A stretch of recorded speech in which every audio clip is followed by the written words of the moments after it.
Hi friends, I am Dr. Sudha Ranji from Sanjeevani College of Pharmaceutical Education and Research. And today we are going to study a subject that is the natural drug technology. And from this one subject, we are going to study a topic that is the thin layer chromatography and high performance thin layer chromatography. Let's see one by one. Chromatography is nothing but a separation technique, or we can say that it's a color writing in separation of the mixture of the color into the individual color. The process there is known as a chromatography. Now, in case of this one, chromatography is a physical method of the separation in which the components are to be separated and distributed in between the two phases.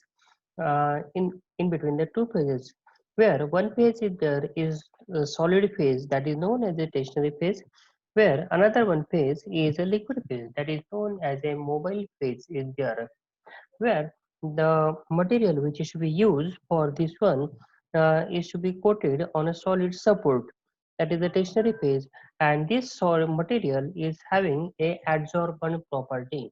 Just like adsorbent property means whenever you have to dip a chalk into the liquid there should be absorbed only on the surface, not in the inner side.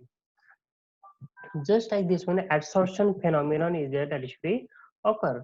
Now, there are the various techniques are there in case of the chromatography.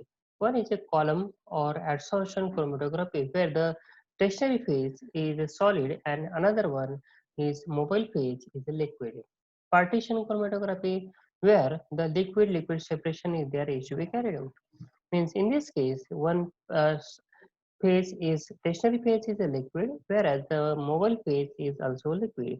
When you want to isolate the two miscible liquids which are having the different polarity, then by utilizing the two immiscible liquid, you are going to separate this one two mixtures which are to be dissolved into the different component, but they are to be immiscible with each other.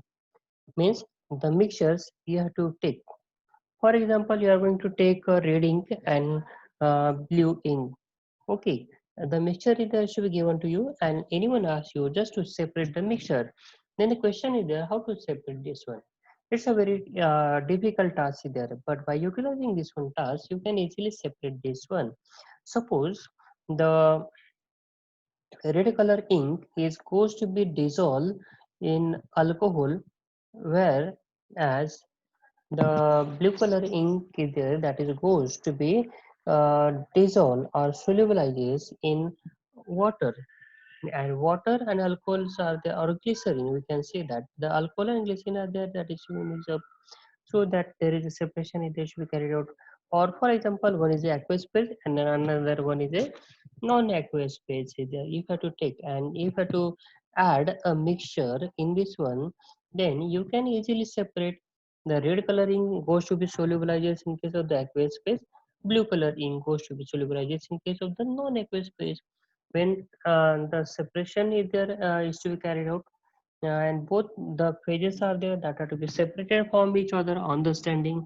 Initially, while mixing, that are to be mixed up for some time, but after one, that is to be separated on a standing. So the dissolved chemical components also get separated into that one particular phase. So by this way, the separation is there is to be achieved. Third one is there that is a paper chromatography is there that is a solid liquid. Stationary phase is a solid and mobile phase is a liquid. Thin layer chromatography, in short, it is also known as a TLC, where the stationary phase is a solid and the mobile phase is a liquid. Next one is a gas liquid chromatography. It is also known as a GLC, where the stationary phase is liquid and the mobile phase is there that is a gas one. This is mostly utilized for the volatile oil components. For the identification or the separation purpose, this one technique is there should be utilized. Next one is there that is a gas solid chromatography. It is also known as GSC, where that stationary phase is a solid and the mobile phase is a liquid one or a gas one. Next one, ion exchange chromatography, where the stationary phase is a solid one and the mobile phase is a liquid one. Now, definition. Thin layer chromatography. Thin layer chromatography can be defined as a method of of separation or identification of a mixture component into the individual component. Whenever the mixture is there should be given, you have to ask to separate this one and you have to separate this one. What the separation is there should be carried out. The technique is there is known as a thin layer chromatography is there. Of a mixture of the component into the individual component by its finely divided absorbent solid or the liquid which will be sprayed over the glass plate, and the liquid as a mobile phase is there. Means in this case the stationary phase is the solid one, whereas the mobile phase is the liquid one is there is to be utilized. This chromatography is there is very well known by a drop chromatography, strip chromatography, spread layer chromatography, surface chromatography, and often is also known as a column chromatography. The principle behind this one is there, that is a absorption, partition, retention, absorption coefficient, partition coefficient, retention coefficient, or both, or any of the principle of the substances on the stationary phase is there should be carried out. Separation of the adsorbed surface by the suitable mobile phase is there should be carried out. Means what is the material is there that is should be absorbed on the solid surface. The recovery from that one solid surface is there should be carried out by using a suitable solvent.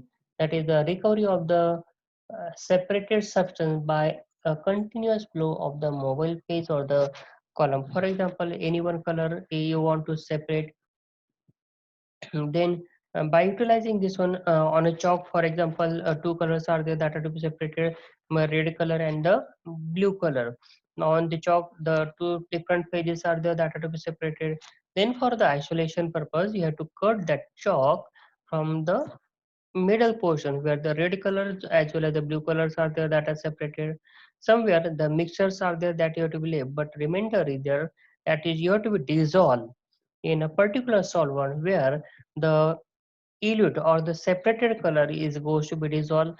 Then filter this one so that only the color is to be drained in the liquid and the solid is remain on the filter paper, and in this way the colors are there that are to be separated from the mixture. This TLC is a qualitative as well as a quantitative analysis of the elated substance. Means that indicates the proportion whether that is be present or not, and how much quantity that component is present in that one particular fraction or the mixture. The mechanism of the third layer from thin layer chromatography is there, that is a absorption, that is a thin layer chromatography is the one mechanism. Then ion exchange thin layer chromatography is there, partition thin layer chromatography, then reverse phase partition thin layer chromatography, high performance thin layer chromatography. These are the various mechanisms are there which plays an important role in the separation of the mixtures, not only the mixtures, not only the but also the different type of the component which are to be present in the plants or the extract that are to be separated. For example, alkaloids, secondary metabolite, alkaloid, glyphosate, tannin, flavonoid, steroid. All these are there that are to be separated from each other by utilizing this one technique. Now, the classes of the chemicals in the chromatography. What are the material which are to be used as a stationary phase? In ancient time, there is a alumina and aluminum trioxides are there that are to be utilized. These are the three classes are there in the chromatography. The stationary phase is there, that is the silica. The mobile phase is the eluent or the organic solvent, and the analyte mixture. These are the three components are there that are to be required. Means one is the stationary phase on which that silica material is poured. Second one is a mobile phase which is responsible to separate, to dissolve the chemical component and to separate that one particular component from the mixture. And third one, dilute or the mixture which is to be separated. That three things are there that should be required. The separation of the different analytic components results from the competing the intermolecular forces of the stationary as well as the mobile phase. The most strongly adsorbents are there, that is a charcoal, where instead of aluminum trioxide, carbons are there that are to be utilized.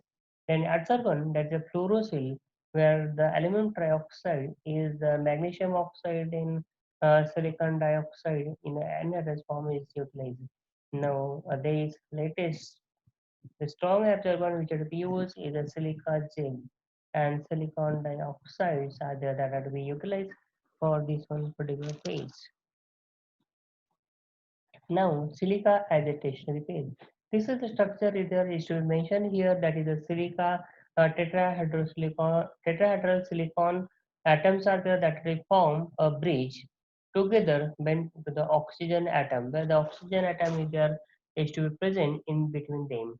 On the surface of the silica particles, the solid terminals is a very polar, that is a silanol is there that is present, so that the SiO, the groups are there that are to be found.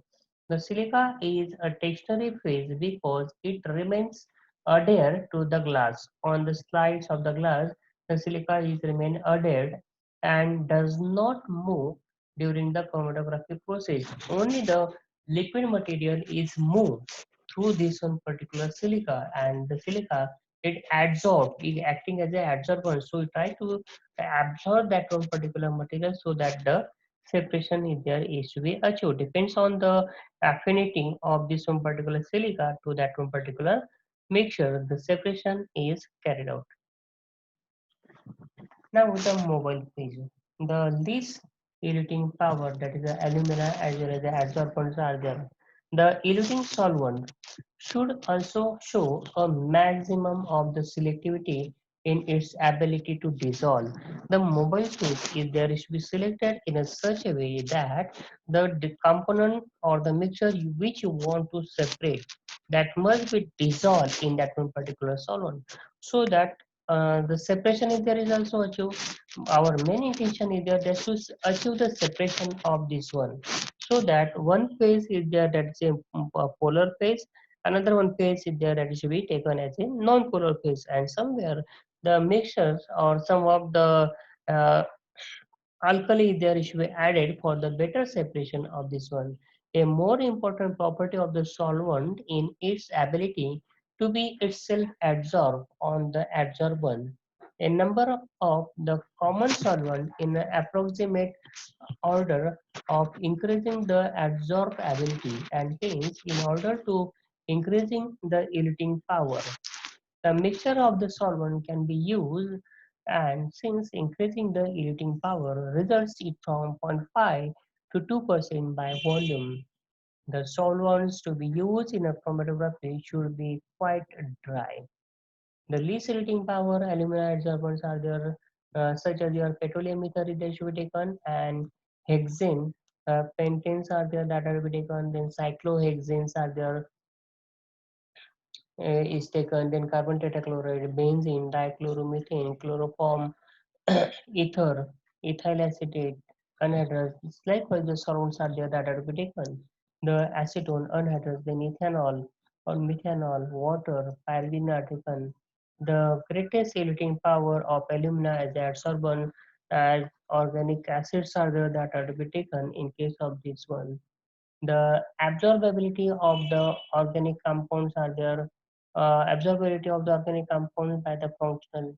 The least strong absorbents are there, such as your saturated hydrocarbons, such as your alkyl halides are there, then unsaturated hydrocarbons, uh, alkenyl halides are there, then aromatic hydrocarbons are aryl halides, then polyhalogenated hydrocarbons are taken, then ether, ester, aldehydes and ketones, then alcohol. Likewise, these are the least strongly absorbed. Means very selectively these materials are there that are to be utilized, but they are having a strong adsorbent property for the selective material. Most strongly absorbent, mostly the common such as the acids, bases or amines are there that are to be utilized. This is about your HPTLC